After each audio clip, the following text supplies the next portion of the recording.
ఈరోజు రాష్ట్రంలో పెట్టుబడులు వెలువలాగా ఎందుకు వస్తుందంట ఇంత ఇంత పెట్టుబడులు రావడానికి కారణం ఏంటంటారు? రోజు మార్చి రోజులోనే పెట్టుబడులు మేము పెడతాం, ఇన్ని లక్షల కోట్లు పెట్టుబడతాం, ఇన్ని వేల కోట్లు పెట్టుబడులు పెడతాం అని చెప్పి అంటా ఉన్నారు.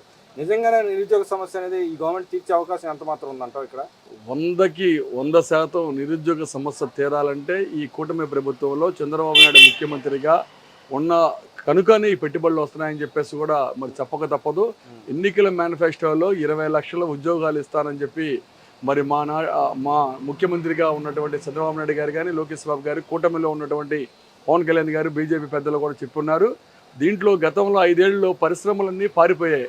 కానీ ఈ రోజు ఏంటంటే పెట్టుబడులు పెడతామని చెప్పి ఏపీ వైపు చూస్తూ ఉన్నాయి. దీనికి కారణం ఏంటంటే ముందు చూపుతో పరిపాలన చేసినటువంటి నాయకుడు ఎవరైనా ఉన్నారంటే ఈ భారతదేశంలో అది ఒక చంద్రబాబు నాయుడు గారు అని చెప్పేసి చెప్పక తప్పదు.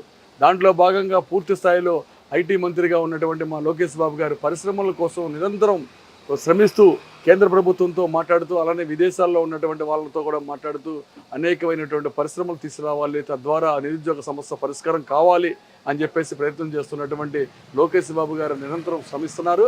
ఆ శ్రమకు ఫలితంగానే ఈ రోజున కూటమి ప్రభుత్వంలో మరి ఈ పరిశ్రమలన్నీ కూడా ఏర్పడతా ఉన్నాయి. తద్వారా ఏంటంటే రాష్ట్రంలో నలుమూలల ఒక అమరావతి కాకుండా వైజాగ్ కానీ, అలానే విజయవాడ నగరం కానీ, ఇతర ప్రాంతాలన్నీ కూడా అభివృద్ధి కావాలి, అన్ని ప్రాంతాలు డెవలప్మెంట్ కావాలని చెప్పేసి మరి చేస్తూ ఉన్నారు. గతంలో హైదరాబాద్ నగరంలో ఉమ్మడి రాష్ట్రంగా ఉన్నప్పుడు హైదరాబాద్ నగరంలో హైటెక్ మరి సిటీగా తీసుకొచ్చి మరి సైబరాబాద్ నిర్మాణం చేసినటువంటి నాయకుడు మరి ఆ రోజున చంద్రబాబు నాయుడు గారు. ఈ రోజున అమరావతి కానీ, విశాఖపట్నం కానీ, తిరుపతి, అలానే కర్నూలు ప్రాంతాలు కూడా అభివృద్ధి చేయాలి, మరి ఉత్తరాంధ్ర అభివృద్ధి చేయాలని చెప్పేసి సంకల్పంతో చేస్తున్నటువంటి కృషిలో భాగంగానే ఈ రోజున ఇక్కడికి పరిశ్రమలు వస్తాయని చెప్పేసి మేము భావిస్తూ ఉన్నాం. అంటే ఇక్కడ కూటమి ఇంత ఫాస్ట్గా ఎలా అనుమతులు ఇస్తూ ఉంది, మరి అంత ఫాస్ట్గా ఎలా జరుగుతుందంటారు? గతంలో ఎన్నడూ లేని విధంగా ఇంత ఫాస్ట్గా జరగడానికి గల కారణాలు ఏంటంటారు? ఈ రోజున కేంద్ర ప్రభుత్వం సహకారం కూడా మరి రాష్ట్ర ప్రభుత్వానికి పూర్తి స్థాయిలో ఉందని చెప్పేసి కూడా చెప్పాలి. ఎందుకంటే కేంద్రంలో కీలకమైనటువంటి వ్యక్తిగా మా బాబు గారు ఉన్నారు. గతంలో నేషనల్ ఫ్రంట్ చైర్మన్ దగ్గర నుండి ఈ రోజు వరకు కూడా కీలకమైనటువంటి బాధ్యతల్లో ఉన్నట్టు పరిస్థితుల్లో పోయినసారి 14 నుంచి 19 వరకు కొద్ది రోజుల పాటు 2 ఏళ్ల పాటే మరి కేంద్ర ప్రభుత్వంతో మేము ఉన్నాం. తర్వాత కేంద్ర ప్రభుత్వంతో మరి మేము బయటకు వచ్చిన తర్వాత కొన్ని పనులు మరి పెండింగ్ పడ్డాయి. ఈ రోజున ఏంటంటే నేషనల్ గవర్నమెంట్కి తెలుగుదేశం పార్టీ ప్రభుత్వం పరంగా మా అవసరం వారికి ఉంది, వారి అవసరం మాకుంది. కనుక ఈ రోజున మా సహకారం వారి సహకారం కలిపి మరి డబుల్ ఇంజిన్ సర్కారు మరి రాష్ట్రంలో ఉంది. కనుక ఈ పరిశ్రమలన్నీ రావడానికి కారణం అవుతుందని చెప్పేసి మేము భావిస్తూ ఉన్నాం. అంటే ఇంత బలమైన నమ్మకం ఏంటంటారు? గతంలో మనం చూసాం, కొత్తలో ఈ గవర్నమెంట్ అయిపోయిన కొత్తలో కూడా కొంత వెనక ముందు తెచ్చి ఇట్లాంటి వ్యవహారం ఉందని చెప్పి సాక్షాత్తు ముఖ్యమంత్రి గారు అనౌన్స్ చేయడం జరిగింది. అంటే వేరే మీటింగ్లు చూడటం కూడా జరిగింది. ఇప్పుడు అంత బలంగా ఎందుకు నమ్మకం వచ్చిందంటారు వాళ్ళలో? మరి వీక్ అయ్యాడు అంటారు అపోజిషన్ ఉన్న నాయకుడు. ఇప్పటికీ గతంలో కూడా మాట్లాడుతూ ఉంటారు, నేను వస్తే పీకేస్తాను పంపించేస్తా అని చెప్పినా కూడా ఇంత బలంగా ఎందుకు నమ్ముతున్నారంటారు అసలు? ఆ రోజున అరాచక ప్రభుత్వం 2019 నుండి 24 వరకు ఉంది. ఆ అరాచక ప్రభుత్వంలో భయపడినటువంటి పారిశ్రామికవేత్తలు కానీ, పెట్టుబడిదారులందరూ కూడా ఉన్నారు. ఈ రోజున అభివృద్ధికి మరి బాట వేస్తున్నటువంటి ఈ ప్రభుత్వంలో మరి తప్పకుండా వాళ్ళ అభివృద్ధి జరుగుతుంది. ఈ ప్రభుత్వాలు మరి నేషనల్గా ప్రభుత్వం మరి చంద్రబాబు నాయుడు గారు వాళ్ళిద్దరూ కలిసి డబుల్ ఇంజిన్ సర్కార్లో ఉన్నారు. కనుక తప్పకుండా పరిశ్రమలు డెవలప్మెంట్ అవుతాయి. ప్రభుత్వం పరంగా మనం పెట్టినటువంటి ప్రతి రూపాయికి కూడా నష్టం ఉండదు, ఎటువంటి ఇబ్బంది ఉండదు, ఎటువంటి అరాచకం ఉండదు అని చెప్పేసి నమ్మకంతో కూడినటువంటిది. అలానే రేపొద్దున 2029లో కూడా మరలా కూటమి ప్రభుత్వం వస్తుందని చెప్పేసి పబ్లిక్లో ఉన్నటువంటి నమ్మకం, అలానే పరిశ్రమల్లో పెట్టుతున్నటువంటి పారిశ్రామికవేత్తలకు కూడా నమ్మకం ఉంది. కాబట్టి ఈ రోజున ఇక్కడ పరిశ్రమలు పెట్టడానికి ముందుకు వస్తున్నారని చెప్పేసి మేము భావిస్తూ ఉన్నాం. అంటే మరి ఈ గతంలో మనం చూసాం, గత గవర్నమెంట్లో చూస్తే మా షేర్ కోసం పోకలాంటి పరిస్థితి, దాంట్లో ఉన్న కియా లాంటి సంస్థలకు వెళ్ళి కూడా మా కారు ఉచితంగా వెళ్ళని అడిగిన పరిస్థితి ఉంది. మరి ఇప్పుడు రాష్ట్రంలో పరిస్థితి ఏంటంటారు? ఎందుకని ఇంత మరి వాళ్ళు అంత ధైర్యం ఎలా ఉందంటారు? వారు ఆ రోజున కియా పరిశ్రమ పెట్టిన తర్వాత అక్కడ ఉన్నటువంటి ఎంపీ ఆ రోజున అక్కడ ఉన్నటువంటి మేనేజింగ్ డైరెక్టర్ దగ్గరికి వెళ్ళి ఎలా ప్రవర్తించారో, అక్కడ ఉన్నటువంటి మేనేజ్మెంట్తో ఎవరో దురుసుగా ప్రవర్తించారో, ఆ పరిశ్రమలన్నీ కూడా మూతపడ్డానికి కోసం. అలానే గల్లా జయదేవ్ గారు మరి బ్యాటరీ పరిశ్రమ ఉండేది, మరి అది కూడా పక్క రాష్ట్రానికి వెళ్ళిపోవడం కారకమయ్యారో. ఈ రోజున ఏంటంటే ఒక విజన్ కలిగినటువంటి నాయకుడు, విజన్ 2047 అని చెప్పేసి ఒక విజన్ అన్నది మరి బాబు గారు కూటమి ప్రభుత్వంలో పెట్టుకున్నారు. ఆ రోజున 2020కి ఒక విజన్ అನ್ನು పెట్టుకున్నారు. కానీ ఈ రోజున 2047 అనేది ఒక విజన్ అನ್ನು పెట్టుకున్నాం కనుక 100% ప్రభుత్వం పైన, ప్రభుత్వం నడుపుతున్నటువంటి మా అధినేత చంద్రబాబు నాయుడు పైన, అలానే యువ నాయకులు లోకేష్ గారి పైన, కూటమిలో ఉన్నటువంటి భాగస్వామైనటువంటి మా సోదరుడు పవన్ కళ్యాణ్ గారి పైన, నేషనల్ గవర్నమెంట్ పైన నమ్మకంతో అభివృద్ధి చేస్తారన్నటువంటి విశ్వాసంతో ఉన్నది కాబట్టే ఈ రోజున ఇంత స్పీడ్గా ఇంత పరిశ్రమలు వస్తూ ఉన్నాయి. తద్వారా నిరుద్యోగ సమస్య కూడా తొందరగా పరిష్కారం అయ్యింది.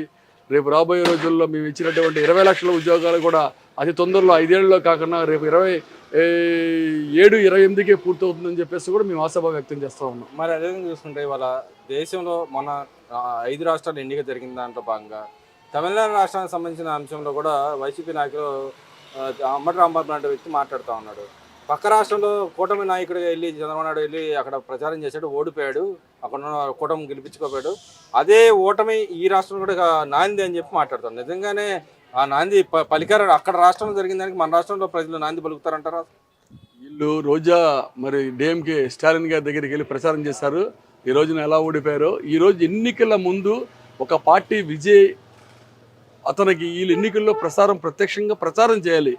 జగన్ అనేవాడు దొంగోడితో ఫోటో దిగుతాడు, మంచోడితో ఫోటో దిగుతాడు. ఆ ఫోటో ఒకటి పెట్టి సోషల్ మీడియాలో మరి వీళ్ళేదో మేము గెలిపించామంటే అసలు మీరు ఏ రోజున విజయ్తో మీరు ప్రచారం చేశారు? ఏ రోజు మీరు మద్దతు ప్రకటించారు? ఏ రోజున మీరు చేశారు? ఆ రోజున ఉన్నటువంటి మరి కేసీఆర్ మరి ఓడిపోయారు. ఈ రోజున ఇక్కడ వీళ్ళు ఓడిపోయారని చెప్పేసి మీరు కేవలం మీ పార్టీ అన్నీ కూడా టోటల్గా పరిశ్రమలు దానికోసం కాకపోయినా అసలు మీరు సొంత తల్లినే గెలిపించుకోలేనటువంటి వైజాగ్ వాళ్ళు పక్క రాష్ట్రంలో విజయాన్ని గెలిపించారంటే ఎవరు నమ్ముతారండి? విశాఖపట్నంలో ఎంపీగా మీ తల్లిగారైనటువంటి విజయమ్మ గారిని గెలిపించుకోలేనటువంటి స్థితిలో ఉన్నటువంటి మీరు పక్క రాష్ట్రంలో గెలిపించేంత సత్తా ఉందా? మేము ఛాలెంజ్ చేస్తూ ఉన్నాం. రేపు రాబోయే మున్సిపల్ ఎన్నికల్లో, రేపు పంచాయతీల్లో, జెడ్పీటీసీ, ఎంపీటీసీల్లో మీరు అక్కడ తమిళనాడులో మేము విజయాన్ని గెలిపించాం కాదు, మీరు ఈ రాష్ట్రంలో జరిగే ఎన్నికల్లో మీరు గెలవండి. మీకు దమ్ము ధైర్యం ఉంటే మేము ఛాలెంజ్ చేస్తూ ఉన్నాం. 29 ఎన్నికలు మీరు రండి, మీకు ఛాలెంజ్ చేస్తూ ఉన్నాం. 100% రేపు రాబోయే మున్సిపల్, పంచాయతీ, ఎంపీటీసీ, జెడ్పీటీసీల్లో కూటమి మొత్తం కూడా ప్రపంచం సృష్టిస్తూ ఉంది. రేపు రాబోయే రోజుల్లో కూడా 29లో కూడా మరలా కూటమి రెండోసారి కూడా అధికారంలోకి వస్తుందని చెప్పేసి ఈ సందర్భంగా ఇక్కడ ఇంకో మాట కూడా అంటున్నారు. పవన్ కళ్యాణ్ గురించి కూడా వాళ్ళు మాట్లాడుతూ ఉన్నారు. నువ్వు కూటమిలో ఉన్నావు, పక్క జెండా నీ కార్యకర్త చేత మోపిస్తున్నావు, నువ్వు అంటూ నీ సొంత నిర్ణయాలు ఏం తీసుకోలేకపోతున్నావు, విజయం చూసి నేర్చుకో, నువ్వు విజయ్ సొంతంగా వెళ్ళాడు, సామాన్య కార్యకర్తను నిలబట్టి గెలిపించుకున్నాడు, నువ్వు గెలిపించుకోలేకపోయావు అని చెప్పి మాట్లాడుతున్నారు. అది చాలా అది ముందు చూపు కలిగినటువంటి నాయకుడు. గతంలో వామపక్ష సోదరులతో ఎన్నికల్లోకి వెళ్ళారు. ఆ రోజున ఒకే ఒక సీటు మరి గెలవడం జరిగింది. అది ఈ రోజున ఏంటంటే ఆయన ఒక విజన్ కలిగినటువంటి నాయకుడితో ప్రయాణం చేస్తే రేపొద్దున భవిష్యత్తు బాగుంటుంది, ఇక్కడ అరాచక శక్తి మరలా రాకూడదు, ఈ అరాచక శక్తి అంతమొందించాలని చెప్పేసి ఆయన ఈ 2024 నుంచి 29కి అతను చూడలేదు. సుమారు ఇక్కడి నుంచి 15 సంవత్సరాలు మరి లాంగ్ టైం ఆలోచన చేసి రాష్ట్రం అభివృద్ధి చెందాలి, కేంద్ర ప్రభుత్వంతో సఖ్యతగా ఉండాలి, పరిశ్రమలు రావాలి, నిధులు రావాలి, అభివృద్ధి చెందాలి అనే వ్యక్తి తప్ప ఈ రోజున పక్క రాష్ట్రంలో మరి విజయ్ గెలిచారంటే ఈ రోజున పక్క రాష్ట్రంలో విజయ్ ప్రభుత్వం ఏర్పాటు చేసలేనటువంటి పరిస్థితుల్లో ఉన్నాడు.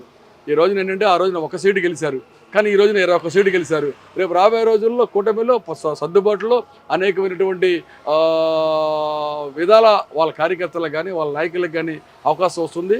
వెంటనే అన్ని విధాలుగా రాదు కనుక అతను ముందు చూపు కలిగినటువంటి నాయకుడిగా మేము పవన్ కళ్యాణ్ గారిని భావిస్తూ ఉన్నాం.